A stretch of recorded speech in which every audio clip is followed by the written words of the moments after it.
할렐루야. 로마서 13장 11절에서 14절 말씀 가지고 성도여 깨어있으라 하는 제목으로 말씀을 증거하도록 하겠습니다.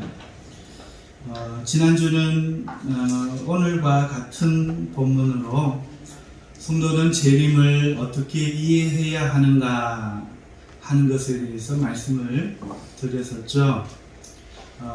올해는 2022년입니다.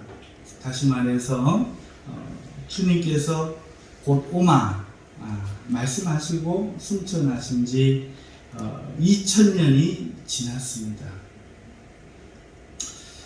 오늘 본문을 보면 이미 2000년 전에 바울은 그 당시 주님이 재림할 때가 가까웠다고 말하고 있고, 또 당시 성도들도 그것을 굳게 믿었음을 이 원어의 문법을 통해서 우리가 살펴보았는데, 실제로 재림은 2000년이 지나도록 이루어지지 않았습니다. 그렇다면 그들의 믿음은 옳은가? 당시 곧 있을 것처럼 기록된 성경을 오늘날 우리가 진리로 믿어도 되는가? 금방 이루어지지 않을 재림을 임박한 재림으로 기록되도록 하신 성령님의 의도는 무엇인가? 또 그렇게 믿은 성도들은 어떤 유익이 있었는가? 재림은 과연 있는 것인가?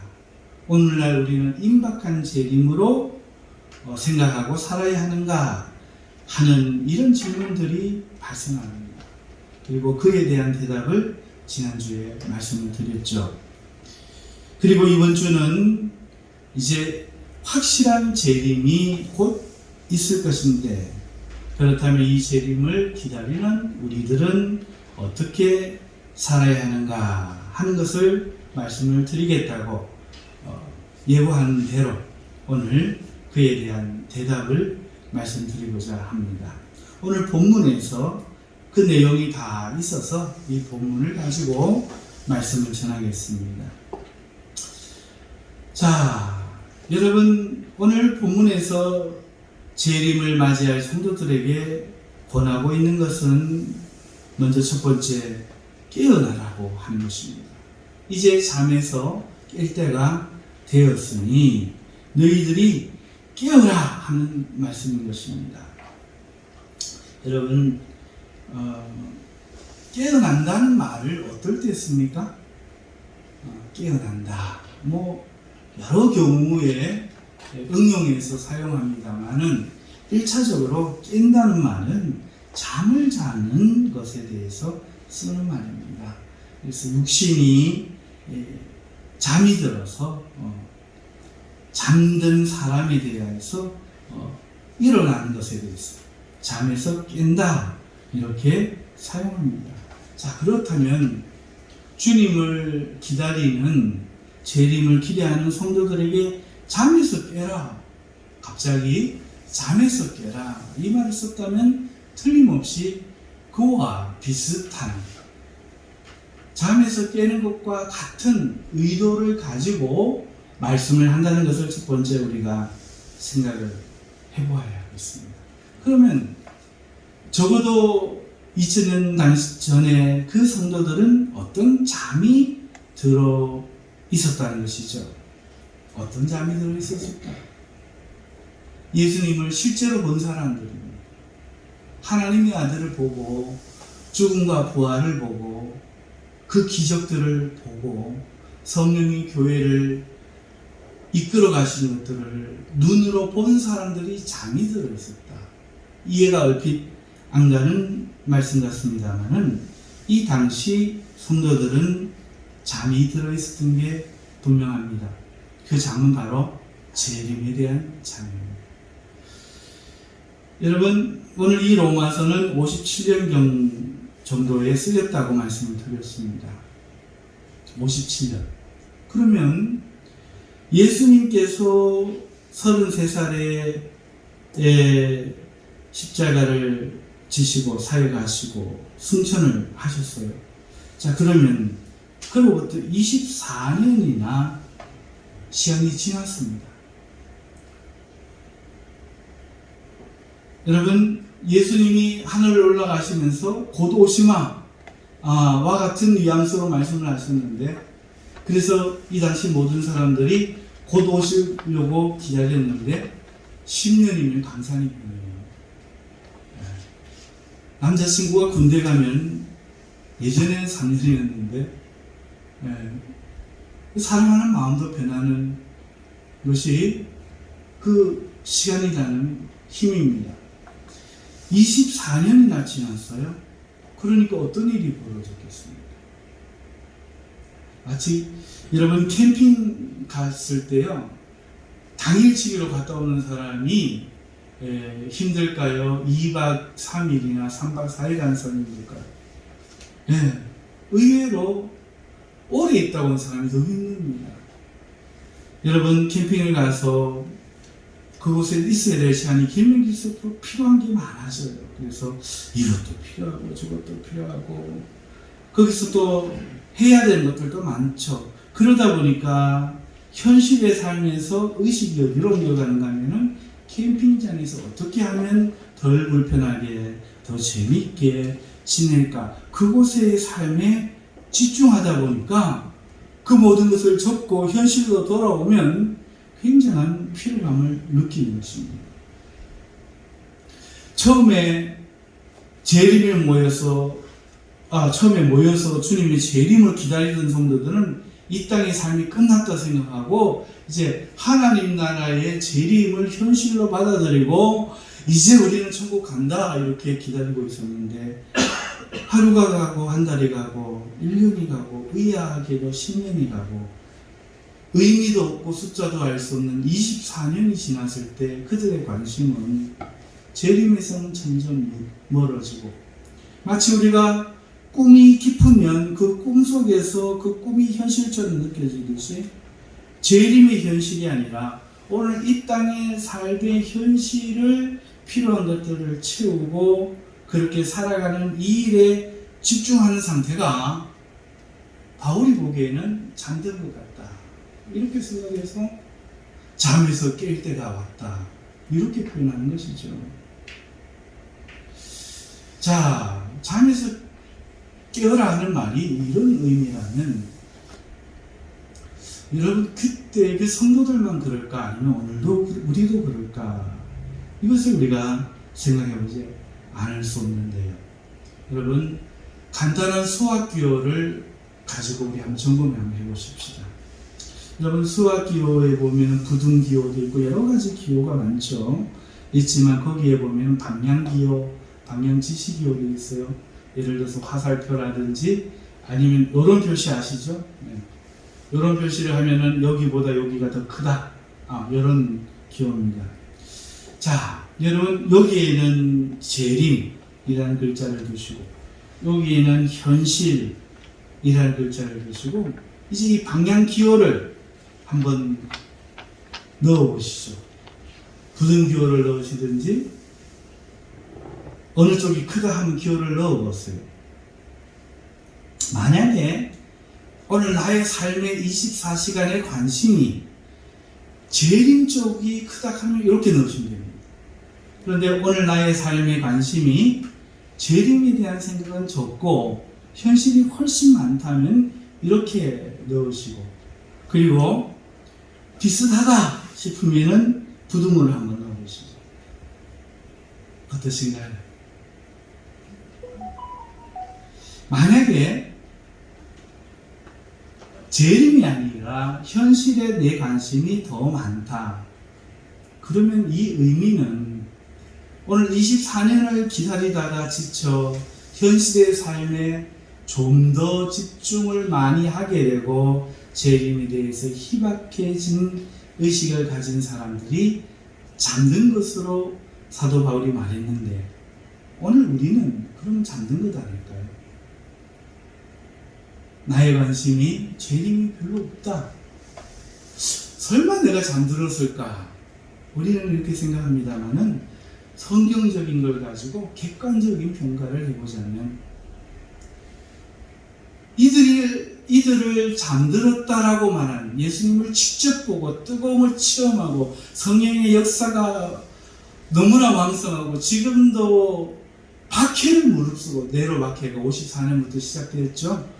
시작됐는데도 불구하고 그럼에도 예수를 믿기 위해서 애를 쓰는 사람들을 조차 재림에 대한 생각이 희미해지고 현실에 관심이 많다는 이유로 잠에서 깰 때가 되었다라고 말을 한다면 오늘 박해도 없고 이렇게 평안한 시기에 오늘 우리가 현실에 대한 관심이 재림에 대한 것보다 훨씬 많다면 어찌 우리를 잠들었다 말하지 않을 수 있겠습니까? 이것은 좀 충격적인 말일 수도 있지만 만약에 우리가 잠들어 있다면 이것이 무슨 의미인지를 한번 진단해 보시죠. 만약에 현실에 대한 관심이 더 많다면 우리도 역시 잠든 사람에 속하게 되고 이 잠든 사람이라면 슬기롭고 지혜로운 다섯처녀가 아니라 미련하고 어리석은 다섯처녀에 가까워진다는 얘기입니다. 좀 심각해지는 거죠. 간단한 내용이 아닌 것 같아요. 자, 재림은 오늘 말씀을 보니까 구원의 완성이라고 했습니다. 우리가 처음 믿을 때보다 구원이 가까웠다. 재림은 구원이 가까운 거니까 처음 믿을 때보다 더 가까운 구원이 시작돼서 완성되는 것으로 지금 말하고 있는데 이 구원은 성경에 대해서 성경이 어떻게 이야기하고 있는가 하니까 히브리서 2장 1절에서 3절에 이렇게 표현합니다. 한번 들어보시죠. 그러므로 우리는 들은 것에, 이건 복음입니다. 들은 것에 더욱 유념함으로 생각을 가져라. 아까 예배 드릴 때 예수 그리스도의 이름으로 드리지 않는 예배는 무익하니 오늘 우리가 예수님의 이름으로 찬송도 부르고 법문을 할 때도 예수님의 이름으로 드리고 내 이름 가치가 없으니 예수님의 이름으로 기도도 하고 이렇게 예수님의 이름을 우리에 두고 이렇게 두는 것이 어떻게 물건처럼 두는 게 아니니까 생각을 거기에다 두고 기억하면서 드리자 말씀을 드렸는데 바로 그 표현이죠. 그러므로 우리는 들은 것, 복음이죠. 복음에 더욱 유념함으로 생각하고 그 개념을 기억함으로 우리가 흘러 떠내려가지 않도록 함이 마땅합니다. 생각 안 하고 있는 게 흘러 떠내려가는 거고 생각하고 붙들고 있는 게 안 흘러가는 것이다. 이렇게 말하고 있다는 거죠. 그러면서 이렇게 말합니다. 천사들을 통하여 하신 말씀이 경고하게 되어 모든 범죄함과 순종하지 아니하니 공정한 보응을 받았거든. 이것은 율법을 이야기하는 거예요. 천사들을 통하여 하신 말씀이 경고하게 돼서 그 율법을 범죄하고 순종하지 아니했다면 거기에 마땅히 공정한 보응을 받았을 것이다. 이 말이죠. 하물며 우리가 이같이 큰 구원, 복음을 이야기하는 큰 구원을 등한히 여겨 어찌 그 보응을 피하리요. 자, 이게 무슨 말입니까? 율법 안 지키니까 보응 받았다 이거예요. 그런데 더 큰 구원을 등한히 여긴다. 이 등한히 여긴다는 말이 무엇과 연결되어 있습니까? 앞에 유념과 연결되어 있죠. 복음을 유념하여 흘러 떠내려가지 않게 하는 것이 잘하는 것인데 이 유념하지 않고 생각을 간직하고 있지 않고 있는 것이 등한히 여기는 복음을 생각 안 해. 구원을 생각 안 해. 이 말을 적용하면 재림을 생각하지 않고 구원의 완성을 기다리지 않고 기억하지 않고 명심하지 않고 아무 생각 없이 잊어버리고 살면 떠내려가는 것이요. 큰 구원을 등한히 여기는 것이요. 그러니 어찌 복음 같지 않느냐. 이렇게 이야기한다는 거예요. 그냥 현실이 바빠서 나는 그냥 현실 생각하고 재림에 대해서 맨날 어떻게 재림 생각하나. 나 정말 천국 가고 싶고 천국에 있는 것도 알고 나 정말 그렇다. 내 양심에 거짓말 없다. 그런데 재림을 생각하지 않았을 뿐이에요. 그래서 현실에서 주의 이름을 살려고 애를 썼다고요. 그런데 뭐라고 있습니까? 뭐라고 합니까? 복음을 등한시 않는, 유념하지 않는, 흘러 떠내려가는 거죠. 이 보험을 어찌하겠느냐, 이렇게 심판의 말씀으로 이어지고 있다는 사실을 우리가 기억해야 돼요.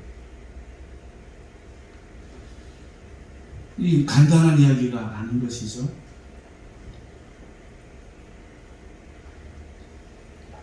자, 그런가 하면은 재림을 기다리지 않는 사람은 심판을 받게 된다는 것이 성경에 또 있습니다. 데살로니가전서 5장 4절에 형제들아 너희는 어두움에 있지 아니하며 그 날이 도적같이 너에게 임하지 못하리니. 이거 좋은 말인데 바꾸기만 하면 어떻게 됩니까? 우리가 복음을 기억하면 우리가 빛에 있어서 도적같이 임하지 않지만 반대로 우리가 복음을 기억하지 않고 재림을 기억하지 않으면 어두움에 있어서 그 날이, 이 재림의 날 아닙니까? 도적같이 임하는 날이에요. 그럼 심판을 받는 거죠.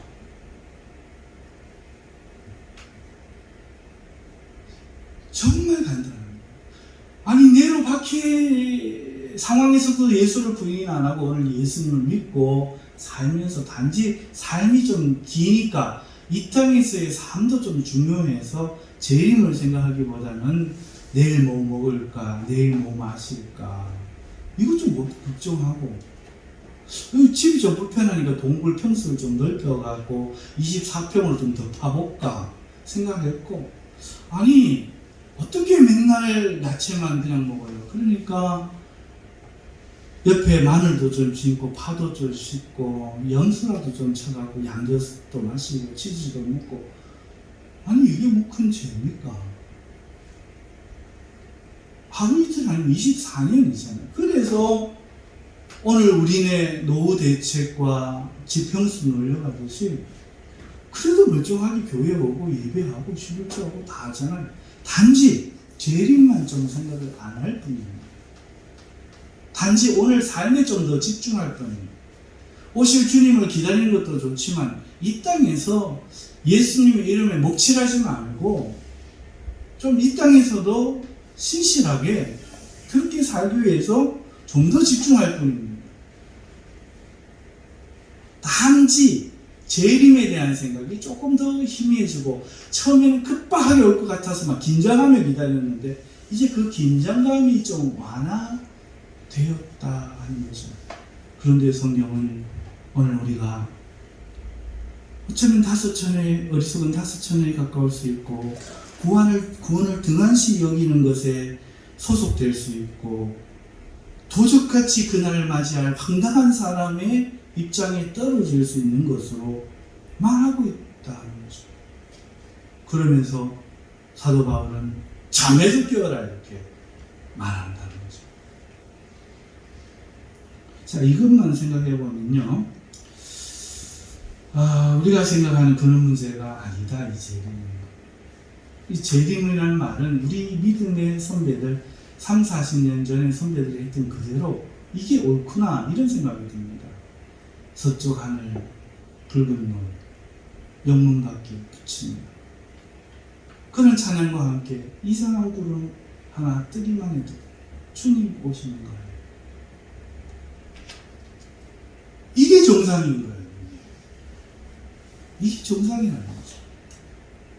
그러지 않고 주님의 재림을 기다리지 않고 의식이 희미해진 상태라면 우리는 잠든 것이, 영적으로 잠든 것이 분명하다. 오늘 우리는 냉정하게 우리를 위해서 진단하지 않을 수 없는 거죠. 그게 그렇게 대단한 문제인가? 여러분 한번 판단해 보시죠. 여러분, 적어도 이것이 사실이라면 우리는 그렇기 때문에 이제는 재림을 의식하고 재림을 준비해야 하는 것입니다. 자, 재림에 준비하는 사람들에게 사도 바울이 뭐라고 이야기합니까? 잠에서 깨어나라고 이야기하고 있어요. 자, 이럴 때 깨어난다의 뜻이 그런 어떤 취지에서 말했는지를 앞에서 살펴보았는데, 이번에는 이 깨어난다, 깨어라, 깨어나라, 날 때가 되었으니 하느니 깨어날 때가 되었으니라는 말을 좀 더 저자는 어떻게 말했는가 하는 것을 우리가 좀 더 생각해 보시죠. 이 깨어난다는 말은 에게이로라는 단어예요. 이 에게이로는 단어를 수동태 동사로 사용했습니다. 무슨 말인가하면 이 에게이로라는 단어는 세 가지 뜻을 가지고 있는데, 첫째 일어나다, 둘째 일어서다, 세 번째 죽은 자를 일으키다 라는 뜻을 가지고 있어요. 그러니까 잠에서 일어나라, 깨어나라는 말은 첫 번째 이 잠에서 일어나라는 얘기예요. 다시 말해서 이 재림을 의식하지 못하고 이 재림이 현실인데 이 현실을 의식하지 못하고 꿈을 꾸다가 꿈속에서 어디 놀러가고 막 하고 있는데 거기에 정신을 빠져 있는데, 거기에서부터 정신을 차리고 잠에서 현실에서 눈을 뜨고 의식을 가지라는 얘기죠. 여기 보면 일어나다, 일어서다 두 가지가 있으니 이것은 다른 말이죠. 일어서다는 것은 잠에서 완전히 일어나가지고 깨어가지고 자리에서 벌떡 일어선 것이고, 일어나다는 것은 잠에서 이제 막 깨어나는 상태. 그러니까 이 잠은 재림의 잠이라고 말씀을 드렸으니까, 재림을 잊어버리고 현실에 빠진 이 잠에서 정신을 돌려서 현실 자각 능력을 가지고 재림으로, 이 현실로, 재림의 현실로 의식을 옮겨라 이 말이에요. 그러니까 오늘 우리에게 깨어라, 우리가 잠든 사람이라면 동일하게 이 말씀이 주어지는 거죠. 깨어라, 뭐 해야 됩니까? 재림을 이제 현실로 인식해라. 먼저 그 뜻을 준다는 얘기입니다. 두 번째 뜻은 일어서라는 뜻을 줍니다. 다시 말하면 자리에서 일어난다는 거죠. 꿈에서 벗어난다는 거죠. 자리에서 벗어나는 걸 이야기해요. 이 현실의 삶에서 벗어나라는 거죠. 이 현실의 삶에서 어떻게 벗어납니까? 여기에서 계속 살 준비를 하고, 여기서 계속 살아갈 것을 계획하고, 그것을 목적으로 사는 것. 여기에서 벗어나서 오실 주님을, 재림을 준비하고 대비하는 태세로 돌아서라는 거죠. 이런 의미를 준다는 거예요. 또 죽은 자를 일으키다라는 뜻이 있다고 말씀을 드렸습니다. 그런데 이때는 수동태로 사용될 때예요. 그런데 오늘 이 본문 말씀 동사가 수동태라고 말씀드렸습니다. 그러니까 죽음에서 잠에서 깬 사람이 정신을 차리고 현실에서 이제 자리에서 잠자리를 틀고 일어났어요. 출근 준비를 했어요. 그 다음에 뭐합니까? 그 사람이 일을 하죠. 일하지 않습니까? 다 일하잖아요. 마찬가지로 죽음에서 죽은 자를 일으키라. 그 이야기. 왜? 지금 구원이 임박하고 있는데 어떻게 죽은 자를 둘 수 있는, 깨어난 자는 자고 있는 자를 일으켜야 될 거 아닙니까? 그러니까 깨어나라는 것은 우리에게 이 세 가지 뜻을 주는 것이죠. 여러분, 현실의 잠에 빠진 거기에서 이제 재림의 현실로 눈을 뜨고 잠을 깨고 거기서 벗어나서 재림을 준비하는 마음 상태가 되고 몸을 낮추고 아직도 잠자는 자들을 일으켜 주님의 재림을 대비하십시오. 이런 의미를 주는 것입니다. 이게 깬다는 뜻이죠. 여러분, 심리학자가 이런 얘기를 합니다. 사람은요, 누구나 똑같이 다른 사람과 만나는 방이 자기 내면에 있다고 해요. 그래서 내 내면에 자아를 솔직하게 있는 그대로 다 보여주는 게 아니라 어떤 사람이 말하면 내가 해야 될 대답, 다른 사람이 어떻게 생각할까에 대해서 완충 역할을 하면서 하는 그 내 안에, 내면 안에 하나의 그 방이 있어서 그 사람을 이 방에서 만나지 이 내면 세계까지 보여주지 않는다는 거죠. 그래서 보여주는 방과, 그러니까 다른 사람이 나는 이런 사람이야, 저런 사람이, 나는 도둑질을 좋아하고 막 여자를 많이 밝히고 돈을 막 어마무시하게 사랑하고 이러지 않는다. 아무리 그런 사람으로 말을 할 때는 다르게 한다는 거죠. 그래야 삶이 지속된다. 이것이 모든 사람에 대해서 말하는 심리학자들의 연구 결과예요. 자, 여러분, 이걸 어디에서 확인할 수가 있는가 하면요, 어떤 사람이 멀쩡해. 교회 오면 장로님이야. 너무너무 좋은 사람이야. 그런데 운전대만 잡으면 쌍욕이 막 튀어나오는 거예요. 부산에 모 교회 이름은 안 할 수 없고요. 제 동기가 사역했던 우리 몇 분 들으셨을지 몰라요. 교회가 사거리에 있대요. 우리 교회처럼 6차선 도로인가 8차선 도로인가 그렇대요. 아파트 단지가 주위에 있는데, 아니 세상에 어떻게 된 게, 목사님도 나가면 그 유턴 자리가 아닌데 가서 위 유턴을 해버리고, 장로님도 나가면 위 유턴을 해버리고, 그런데 그러면 다른 안 믿는 사람들이 그 교회 사람들을 보고 교회 차 이름 붙여갖고도 그러니 뭐라고 하겠습니까? 그 한탄을 하신 거예요, 목사님. 운전대만 잡으면은 막 쌍욕이 나오고 성격이 급해지고, 그게 그 사람의 내면 세계죠. 하지만 현실로 딱 들어오면 그 내면을 보이지 않는 거죠. 운전석에는 나 혼자밖에 없습니다. 나의 내면, 내 하고 싶은 대로 성격대로 막 나오는 거죠. 하지만 교회 딱 강대상에 서는 순간에 할렐루야, 장로님을 오시는 순간에 할렐루야, 이렇게 되는 거죠. 모두가 멀쩡합니다. 여러분, 사람이 멀쩡하다가요, 술만 먹으면 달라지는 사람이 있어요. 애들도요, 게임만 하면 그렇게 수줍고 내성적이고 말도 못하는 게 막 쌍욕을 하면서 마우스 쥐뚜니 버리더라고요. 애들이 게임을 하다가. 그게 진짜 내면인 거죠. 그런데 어머니에게 그 모습을 안 보이는 거죠. 딱 돌아오면 아무리 좋아해도 내성적인 모습이고, 이렇게 우리는 내면의 모습과 다른 사람들에게 보여주기 위해서 자신이 만든 방을 우리 속에 가지고 있다, 이렇게 말합니다. 제가 왜 이것을 좀 길게 말씀을 드리는가 하면, 이런 걸 뭐라고 하는지 아세요? 인공이라고. 자연스러운 자연의 내면, 자연의 세계가 아니고 만들어온, 가공한, 보여주기 위한 인공이라고 하는 겁니다. 여러분, 그런데 신앙에도 인공이 있습니다. 우리는 어떤 사람이 교양이 있는 그 모습, 내면의 모습이 아니라 잘 만들면 만들수록 그 모습에 속아서 목사님 하기도 하고, 아이고 저 집사님 참 점잖으시고 교양이 있으시다고 그러잖아요. 거기에 속는 거죠. 내면 모습을 보는 게 아니잖아요.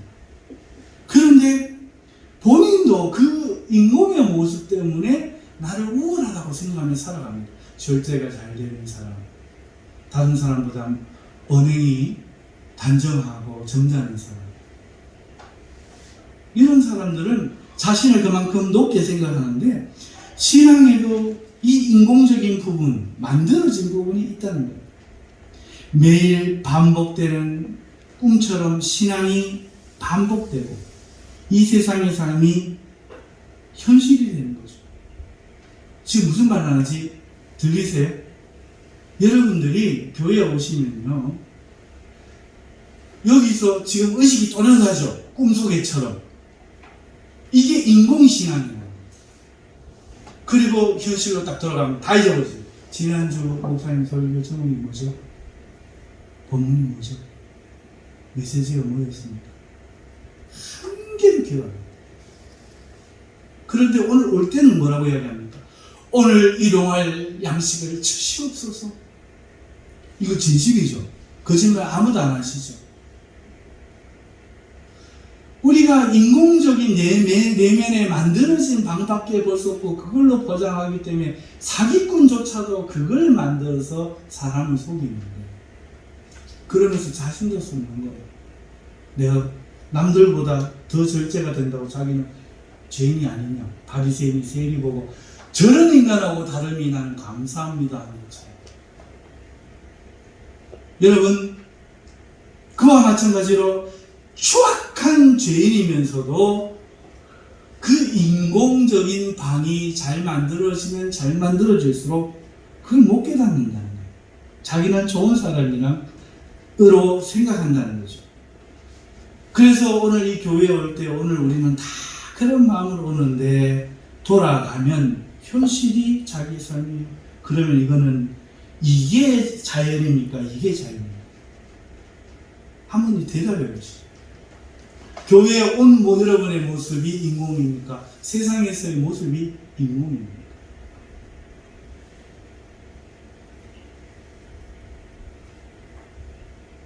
내가 매일 어떤 꿈을 꾸는 거야. 3번, 4번 겹쳐서 꾸는 거야. 이거 꿨던 꿈인데? 꿈에서도 또 아는 거예요. 이거 뭐야? 이거 왜 계속 꾸지? 하면서 꿈에서 발전을 하는 거죠. 마찬가지로 오늘 내가 구원받았다는 확신도 없고, 주님을 만난 기쁨도 없고, 재림을 기다리는 긴박함도 없고, 영혼을 구원해야 되겠다는 죽어가는 사람에 대한 안타까움도 없고, 성령의 치함도 없는데, 오늘 우리는 얼굴을 굳게 만들어가지고, 이래가지고, 이게 거룩인 줄 알고, 이래가지고.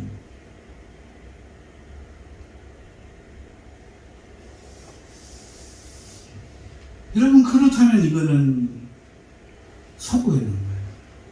그래서 심각한 거기 때문에 제가 다시 한번 깊이 말씀을 드립니다. 오늘 현실이 내 삶의 모든 관점이고, 그러면서도 자신은 그걸 모르고, 오늘 교회 생활의 믿음을 나는 교회 중심이다, 하나님 중심이다, 이렇게 적는 사람들이 있다면 잠든 사람이다. 기름이 떨어진 어리석은 처녀들입니다. 큰 구원이 등한시 되어진 사람으로 그 증거로 구원의 간격이 없다는 거예요. 안 감사해요. 자신이 구원받으면 이제 안 떨리는 거죠. 필요성도 못 느끼는 거예요. 영적 문둥병이 걸렸기 때문에 그렇습니다. 영적 문둥병이 걸린 거예요. 제 말씀이 심한가요? 계시록에 나오는 자신이 계시록에 나오듯이 자신이 헐벗은 것과 눈먼 것을 모르고 있는 사람입니다. 이렇게 볼 때 재림이라는 문제, 이 현실이라는 문제가 얼마나 심각한지 우리가 알 수 있습니다. 너무나 단단해져 가지고 이 말씀이 들어가지도 않아요. 그 사람은 보면 반응이 나와요. 여러분, 잠든 사람과 현실의 사람이 반응이 어떻게 다른 줄 아세요? 현실의 사람은 머리카락 깎고 얼굴에 간지르기만 해도 막 간지러워서 막 대기 도전해 이러면 잠든 사람 지나고 난 다음에 막 이합니다. 여러분, 죽은 사람한테 암만 욕해보십시오. 10년이 지나도 반응, 10년 뒤에 불 뜨게 나고 욕하고 있지 않습니다. 네, 죽었습니다. 살아있다는 것, 잠들었다는 것, 죽었다는 것, 차이가 이겁니다. 살아있는 사람 이름만을 들으면 여기 찔려요. 근데 죽은 사람 어찌는 줄 압니까? 감각이 없어. 몰라, 아예. 그런데 잠들어 있는 사람은 어쩐지 압니까? 신경질이에요. 잠들어 있는 사람들은 신경질이에요. 친구 자는데 한 깨워보고 있어. 이러고 올라가면 막 화냅니다. 거리 자고 있는 거 흔들어 깨워보고 있어. 잠든 사람들 이 말 들으면 바깥져요. 주리가 틀립니다. 여러분, 오늘 우리는 구원보다 더 소중한 것을 알고 있는 게 있습니까? 오직 우리가 예수님을 믿는 이유는 구원받기 위함입니다. 우리는 이미 아담 때부터 영원한 심판에 떨어질 운명에 처해 있는데 하나님이 이런 우리를 구원하시기 위해서 이 시간이 6,000년으로 길어졌을 뿐이고 대기할 뿐입니다. 우리가 기다리는 시간, 인생이 70년, 80년이 비록 긴 것 같아도 오늘 우리는 임박한 그 정해진 심판을 기다리는 사람들입니다. 거기에 구원의 희망과 그 구원의 길인 예수의 소식을 듣고 그 복음을 붙잡고 지금 기다리고 있는데 잠들 못 들고 있습니다. 그러므로 오늘 우리는요, 이제 깨어야 합니다. 자기를 진단해야 됩니다. 내가 영적으로 무감각해진 사람은 아닌지, 정말 이 삶에만 관심이 있어서 하나님의 나라에 대해서 민감하게 반응하지 못하고 있는 형식적인 기독교인 아닌지 오늘 우리는 생각해야 됩니다. 그러므로 오늘 우리는 재림에 대해서 눈을 뜨고 그리고 자리에서 일어나서 잠든 자, 죽은 자들을 깨워야 하는 것입니다. 자, 이것이 첫 번째 말씀입니다. 사랑하는 성도 여러분, 깨어났다면 이제 어둠의 일을 벗으라고 오늘 말씀하고 있습니다. 여기서 어둠의 일을 벗으라 할 때 어둠이라는 단어는요, 스코토스라는 단어입니다. 이거는 어떤 의미인가니까 어떤 행동이나 예지를 즉 나의 행동, 그 다음에 내가 아는 것을 누군가가 방해하는 것으로, 혹은 내게 근심이나 위험을 야기시켜갖고 내 존재의 의미를 덮어가려고 하는 영역으로서의 내가 경험되어지는 어둠, 저런 어둠이 아니고 다크니스가 아니에요. 저런 어둠이, 죽음과 같은 그런 어둠이 아니고, 여러분, 이거는요, 내 어떤 행동을 자꾸 못하게 하면 어떻게 되겠습니까? 그러면 내가 병신되는 거죠. 내가 어떤 걸 아는 걸 아니라고 자꾸 말하면 나는 뭐가 되겠습니까? 멍충이가 되는 거죠. 이런 거를 경험하는 어둠입니다. 나를 자꾸 근심을 시키고 나를 위험을 자꾸 발생함으로써 내가 내 모습대로 살아가지 못하게 하는 이런 어둠입니다.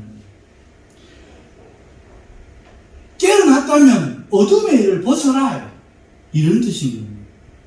다시 말해서 오늘 재림에 대해서 깨어났다면 성도의 정체성을 가리려고 하는 일들, 성도의 존재 가치를 상실하게 하는 이런 행위들을 벗어버려라, 이렇게 이야기하고 있다는 겁니다. 그런 게 있다는 거죠. 그리고 그것이 무엇인지 이하 절에서 소개되고 있습니다. 첫 번째, 방탕과 술 취함과 음란과 호색함과 다툼과 시기와 정욕을 위한 육신의 일이라고 말하고 있습니다. 여러분, 이 방탕하지 마라,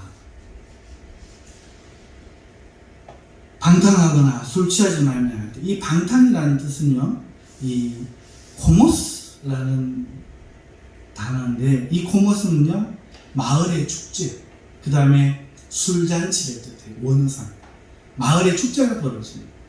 막 축제가 벌어집니다. 거기에 뭐 당연히 술도 있겠죠. 그런 축제를 말하거나 아니면 술만 먹기 위한 잔치가 벌어진 걸, 주연, 이런 걸 이야기합니다. 오늘 우리 국어사전 사전에서는요, 주색잡기에 빠져 행실이 좋지 못한 것, 또 들떠 걷잡을 수 없는 것, 이런 뜻이 있어요. 그러니까 거의 비슷해요. 즐거움과 재미에 빠져 정신줄을 놓고 삶의 목적도 없이 계획도 없이 사는 것을 의미하는 겁니다. 자, 내가 잠에서 깨어났는데, 잠에서 깨어나도 나를 어둠의 일이 나를 덮어버리려고 해요. 이걸 벗어야 돼요. 그게 뭔가? 바로 이 방탕을 벗어야 되는데, 방탕이란 뭔가? 술 취하고 술에 빠져 사는 것도 거기에 포함되지만, 오늘 삶의 현실에서 재미만 추구하는 사람. 삶의 목적도 없고 계획도 없고 가치 있는 판단도 없고 그저 어떻게 하면 더 재밌게 살까? 더 즐겁게 살까? 여기에 관심을 가지고 주연에 들어간 듯 축제에 들어간 듯 삶을 그것에 몰입시키고 있는 사람은 그런 마음가짐과 행동을 벗어버려야 된다 하는 거죠. 두 번째, 술 취향. 말 그대로 술에 취한 상태를 말해요. 이거는 중독되어 있어서 술에 이미 중독이 되어서 취해 있어서 자신의 의지와 바른 정신을 갖지 못하고 휩쓸린 상태. 이미 그 재미에 빠져서 암만 주일이 좋아도 돌아가면 그 재미로 곧장 돌아가기 위해서 빨리 예배만 좀 끝나라 이러고 있는 거죠. 내 삶의 재미. 거기에 그게 술 취함이 많아요. 이런 것들은 성도의 정체성이나 가치관을 가려서 어두움에 사로잡히게 하는 어둠의 일이라는 거죠. 그 다음에 음란을 이야기합니다. 여기 음란이라는 단어는요, 원어적으로 보면요, 일반적인 부부관계에 사용되는 그런 단어지만요, 거기서 이 의미를 찾으면 안 되고요. 이 단어가 구약에서 사용되어졌는데, 레위기 15장 24절에서 사용되었어요. 월경 중에 있는 여인과 동침하는 것에 대해서 음란이라는 단어가 사용되었다고. 다시 말하면 이 성이라는 것이 하나님의 은혜 안에서 바르고 이해되는 그런 성이어야 되는데 절제되지 못하고 금지된 성욕을 의미하는 거예요. 이런 것을 마다하지 않을 그런 욕망의 마음이 음란인 거예요. 이런 것도 성도를 가리는 거죠. 그 다음에 호색이라는 말이 등장합니다. 이 호색은 아셀게이아라는 뜻인데요. 이게 어떤 때에 사용되었는가 하니까 베드로후서 2장 7절에서 소돔과 고모라에 대해 사용된 말이에요. 무법한 자의 음란한 행실을 인하여 할 때 사용됐어요. 고통하는 롯을 건지셨습니다. 그러니까 이 호색은요, 이 무법한 소돔과 고모라의 음란을 이야기하는 거예요. 에베소서 4장 19절에서도 저희가 감각 없는 자 되어 자신을 방탕에 방임하여 더러운 모든 것을 욕심으로 행하되, 여기에서 사용되었어요. 이것을 합치면 어떤 뜻입니까? 그 세상에 소돔과 고모라가 어떤 곳이었어요? 천사들이 등장을 했을 때 어떤 일이 있었습니까? 그 성에 사는 모든 남자가 어른이나 아이나 할 것 없이 찾아와서 뭐 하겠다고 끄집어냈습니다. 관계하겠다. 성관계를 갖겠다. 그러고 왔다는 거예요. 어른 아이 할 것 없이.